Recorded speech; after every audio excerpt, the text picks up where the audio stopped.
Hi, I'm Lori. I felt invisible most of my life. I was a portrait artist, and I knew creating beauty was something that I loved. And I studied women when they went into the beauty parlor. They would walk in like this.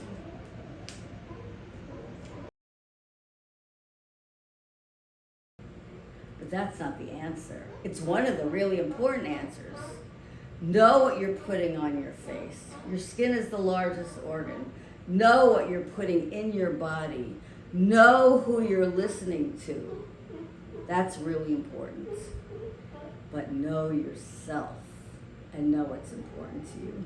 At the end of the day, we're more than this.